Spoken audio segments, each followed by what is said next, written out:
If you like this video, please consider supporting me on Patreon. For just $1 a month, your name can appear at the beginning of this and many other upcoming videos.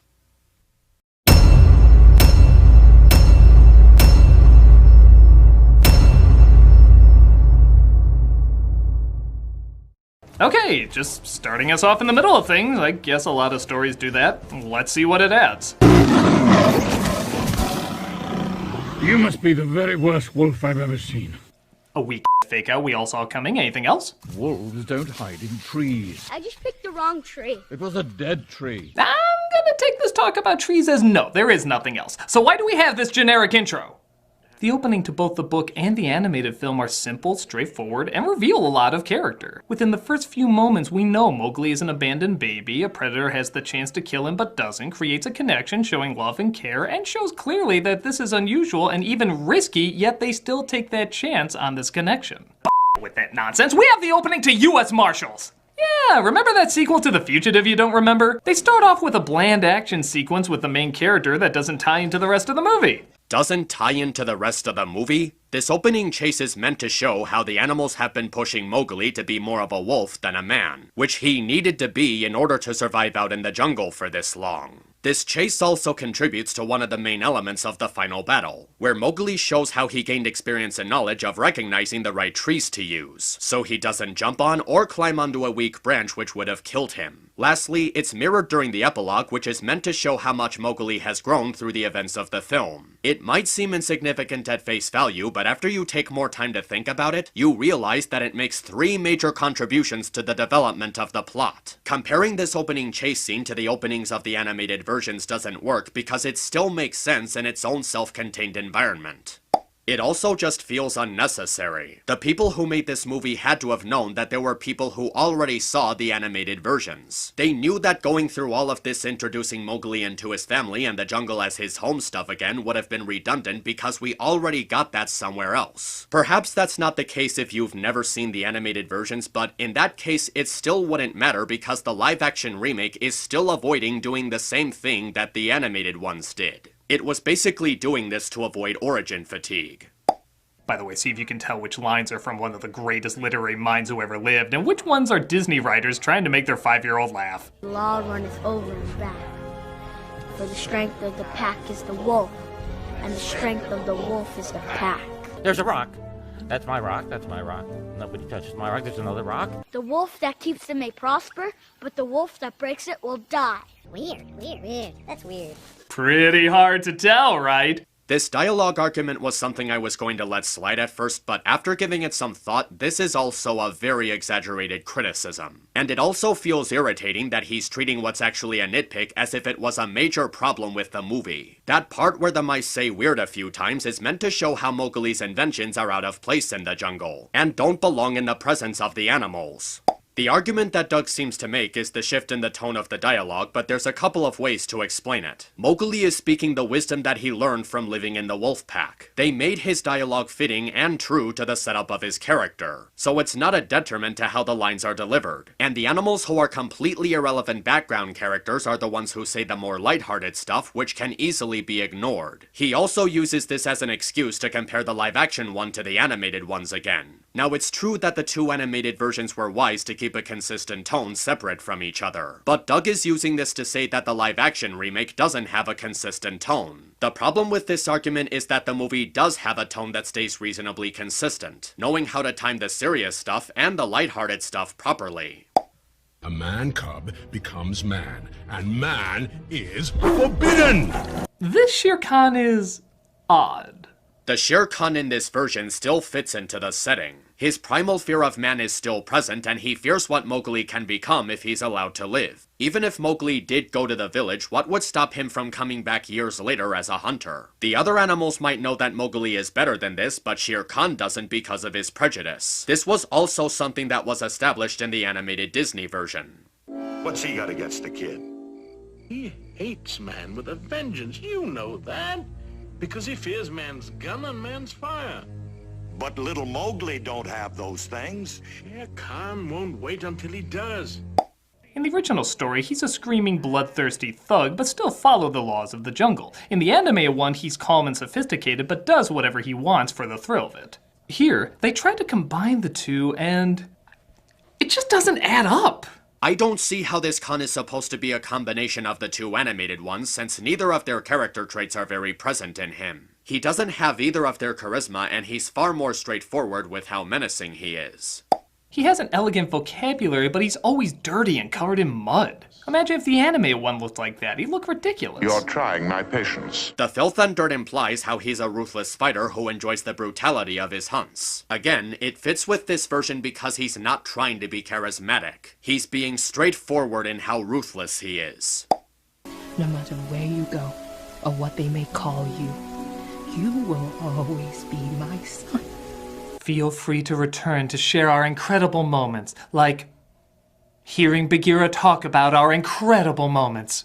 Mowgli and the wolves do have a strong relationship in this version. It was simple, but it also had enough detail to not be hollow and absent-minded. When Mowgli says he's leaving, there's a more urgent sense of drama. There's a back and forth on him going, and the mother shows emotion towards the decision. You can see that Mowgli and his adopted mother are very close based on how they talk during the opening and how they lock heads during his departure. The same can also be said about his brother Gray. We get to see some of them interacting in the beginning, and we get to see how Mowgli's departure affects him. You don't need a whole bunch of scenes of Mowgli interacting with the wolves because the relationship is conveyed through body language and personal conversation.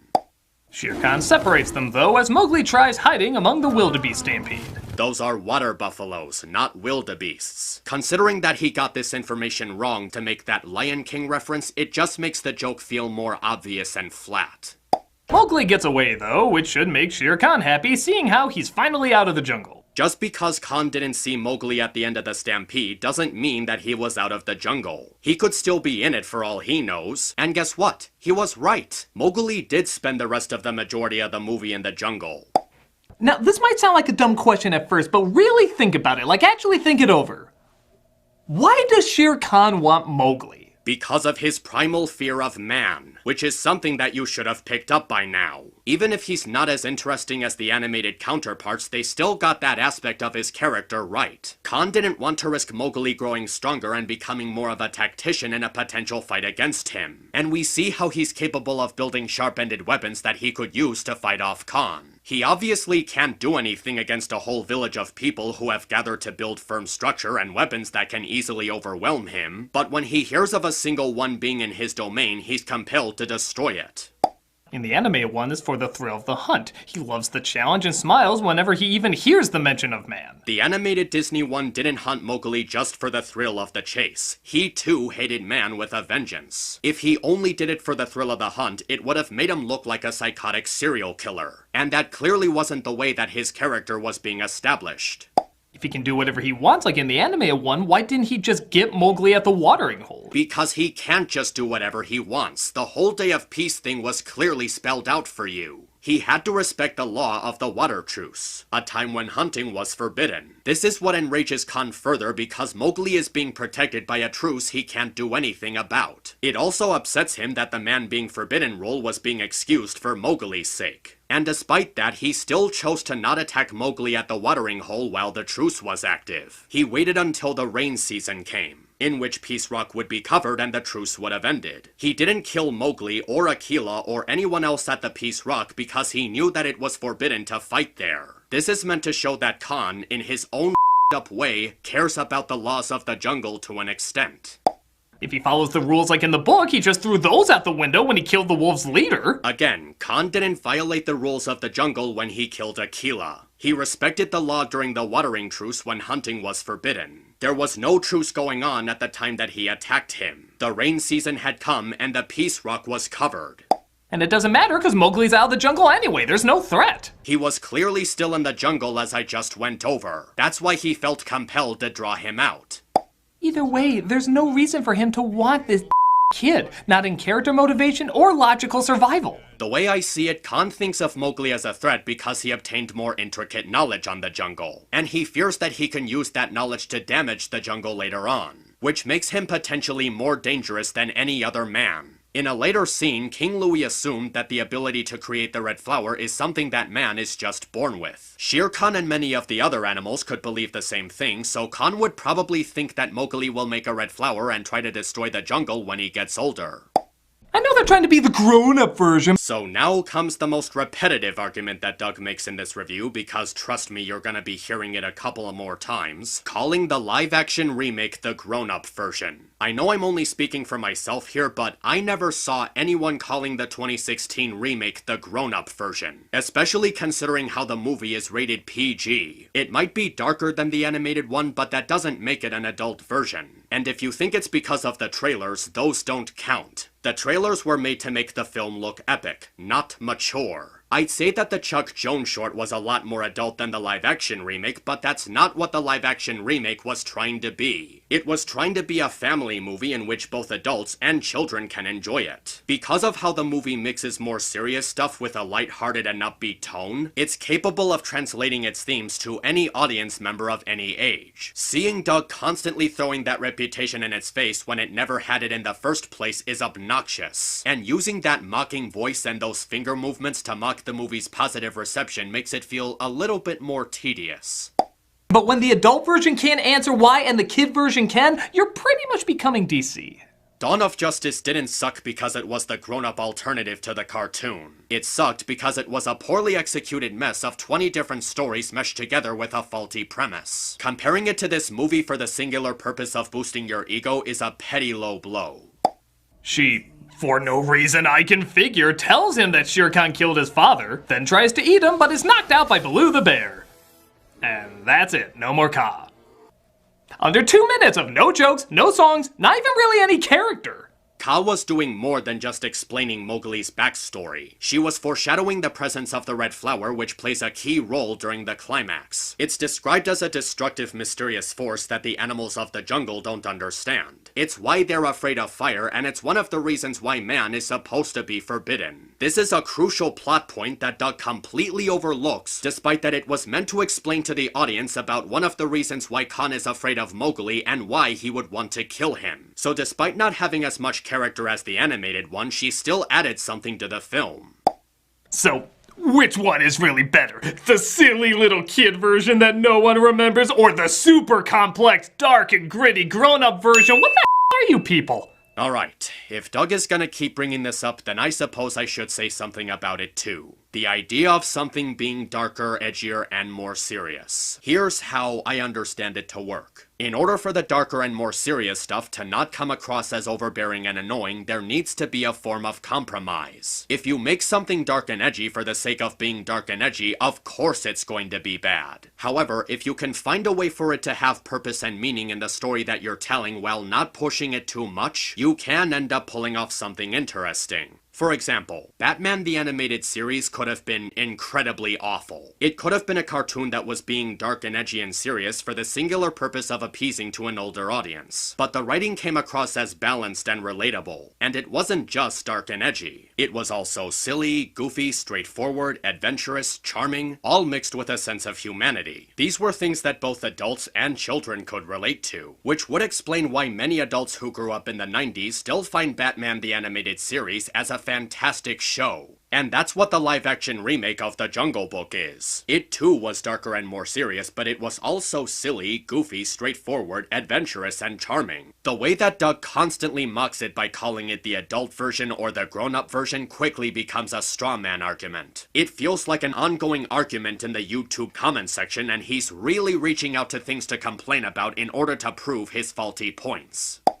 I have to go to the man village. So Mowgli decides to head to the man village. Yeah, I guess he's okay with going there again. When Mowgli says he has to go to the village, he says it with a tone that shows how he feels like it's being forced on him. Bagheera was constantly telling him that he needed to go, despite that he didn't want to. You can always tell by the red flower. The red flower doesn't seem so bad. Yeah.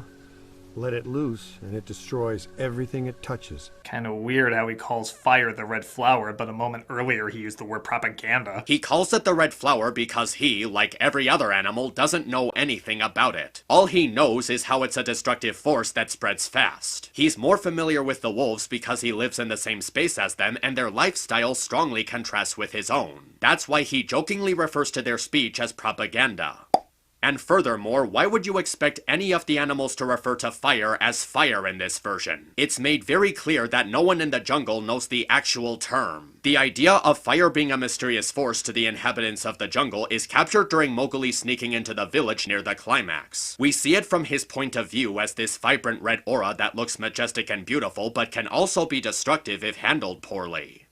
He even finds an elephant trapped in a hole and uses his ingenuity to get him out. It's actually a very nice scene. But it's botched when Bagheera finds them both and tries to take Mowgli back to the man village. The meaning behind the scene doesn't get botched. Bagheera in his heart acknowledges that a part of Mowgli should stay in the jungle. It's just that with Khan on the loose, he has to be taken somewhere else because it's the only way to ensure that he doesn't end up getting killed.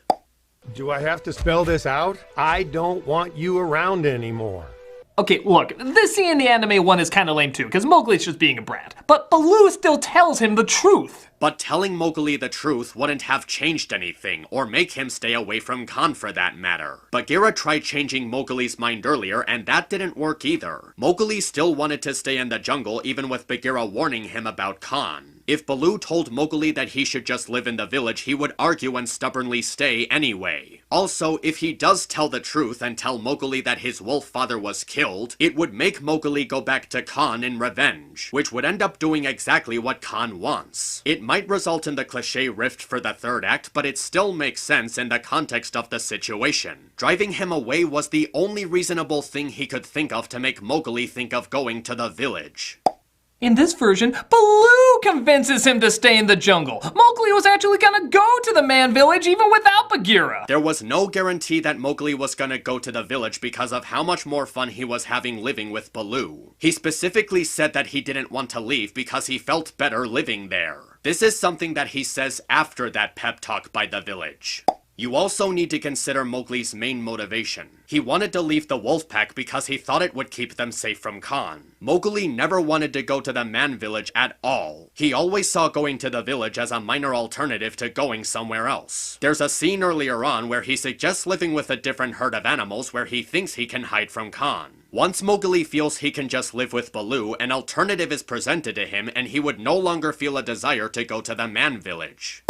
The book didn't need him lying, the anime one didn't need him lying, but this one does because it's the grown-up version. Man, do we really need to go into the whole grown-up thing again?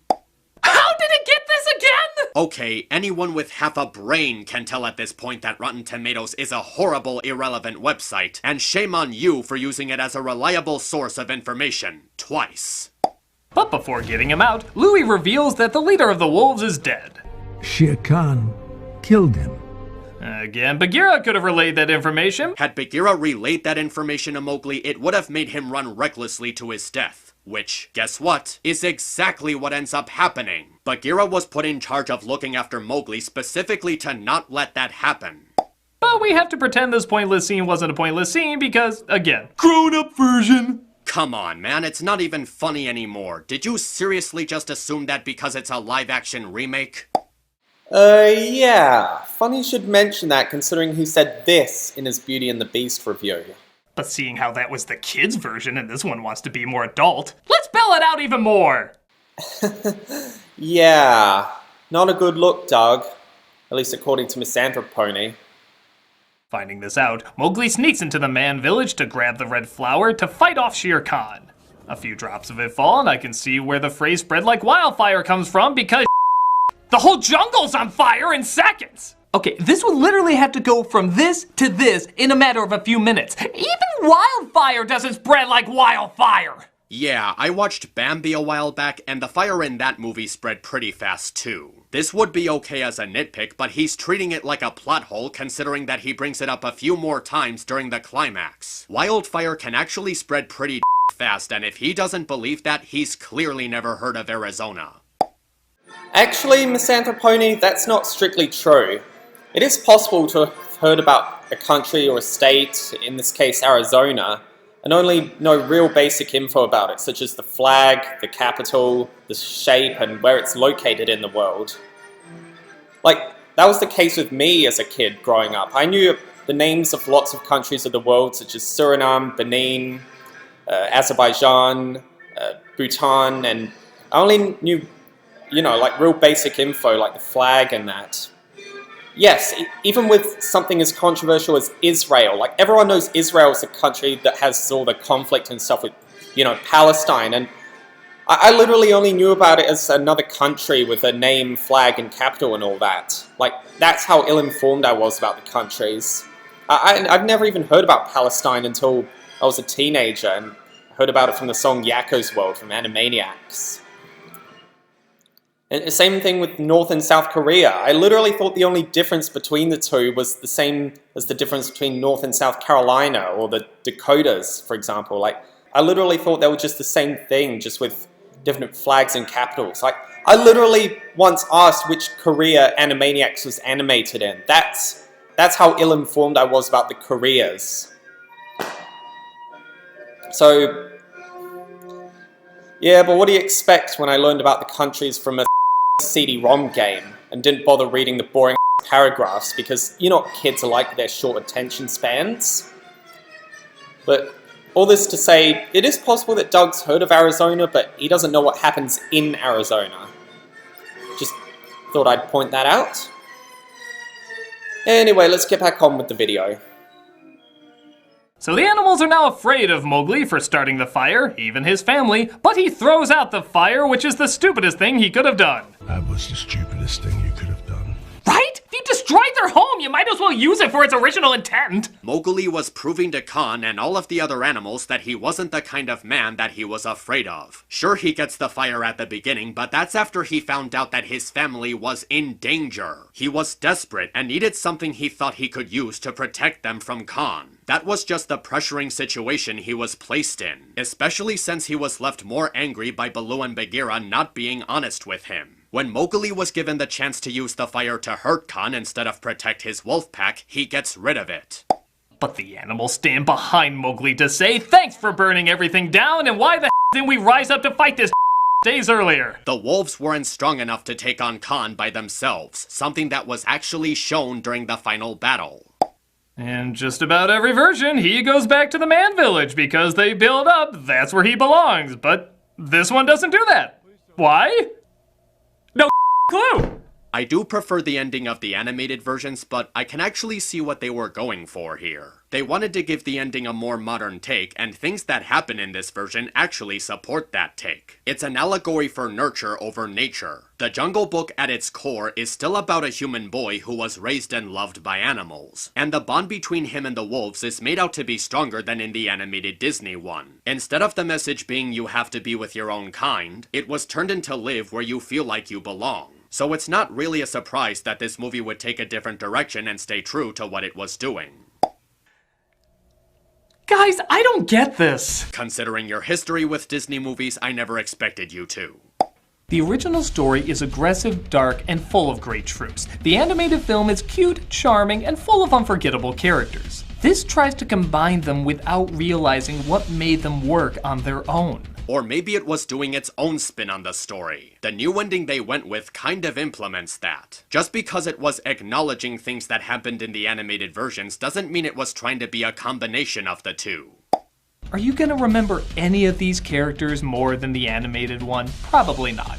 Are you gonna remember the language or lessons as much as the book? Whether it's a delightful little kids movie you'll return to more and more, or an epic coming-of-age story you'll return to more and more, this one will most likely be looked at less and less. Didn't you say in your It review that even though the new one was better, the original was more memorable because of its familiar feel? Of course people will remember the animated one more because it's just the version that they grew up with. Why does that automatically make the remake badly written? You literally said the animated Disney one is more memorable than the live-action one, meaning that the live-action one must be bad as a result. But that shouldn't be used as a definitive reason as to why. You are literally going back on a lesson you taught your audience in the past for the sake of your own self-entitled outlook on this movie. It feels like Doug is deliberately contradicting himself just to get his thoughts on this movie across. It's incredibly contradictory, and combined with all of the other fundamental problems with this review, it results in a complete mess of an analysis.